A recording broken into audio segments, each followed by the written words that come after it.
आणि आता बातमी आहे कोल्हापुरातून। करवीर निवासिनी अंबाबाई मंदिरात आज अलोट गर्दी उसळली आहे। आज पहाटे 3 वाजल्यापासून भाविकांनी दर्शनासाठी रांग लावली होती।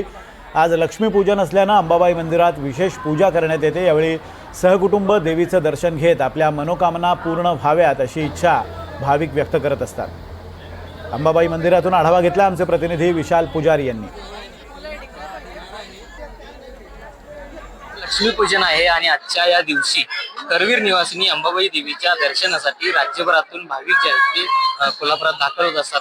मी सध्या अंबाबाई मंदिर परिसरामध्ये आहे। ही सगळी दृश्ये जी आहेत की आपण पाहतोय अंबाबाई देवीच्या दर्शनासाठी भाविक जे आहेत ते आज मोठ्या संख्येने या ठिकाणी दाखल झालेले आहेत। खर तर आजच्या दिवशी देवीची विशेष अशी पूजा जी आहे ती देखील बांधण्यात येते। त्यामुळं ही पूजा पाहण्यासाठी सुद्धा अनेक भाविक जे आहेत ते येत असतात। आपल्या कुटुंबियांसोबत सगळे भाविक जे आहेत ते येत असतात। आपण समोर दृश्य देखील पाहतोय की काही भाविक असतील ते देवीचं दर्शन घेऊन सेल्फी घेत असताना सुद्धा पाहायला मिळतात। त्यामुळे संपूर्ण मंदिर परिसरामध्ये गर्दी जी आहे ती पाहायला मिळते। कुठून आलात? कोल्हापूरच। आज काय लक्ष्मीपूजन? हो, आज लक्ष्मीपूजन। दरवर्षी लक्ष्मीपूजनाची सुरुवात आम्ही इथूनच करतो, महालक्ष्मी अंबाबाई। काय विशेष प्रार्थना?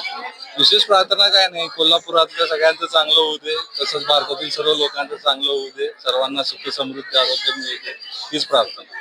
नक्कीच कुटुंबियांसहित सगळे आलेले आहात, कसा आनंद आहे?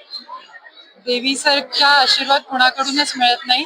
ती फक्त लक्ष्मी नाहीये तर आमच्या सगळ्यांची आई आहे, जगतमाता आहे।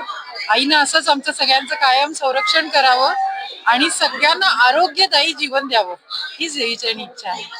नक्कीच हे भाविक जे आहेत आपण पाहतोय कुटुंबियांसोबत सगळे भाविक जे आहेत ते दर्शन घेत आहेत। संपूर्ण राज्याला सुखी ठेव, त्याचबरोबर इतरांची सुद्धा काळजी घे आणि आरोग्याची काळजी विशेषतः घे, अशा पद्धतीच्या भावना ज्या आहेत ते करताना पाहायला मिळतात। विशाल पुजारी, NDTV मराठी, कोल्हापूर।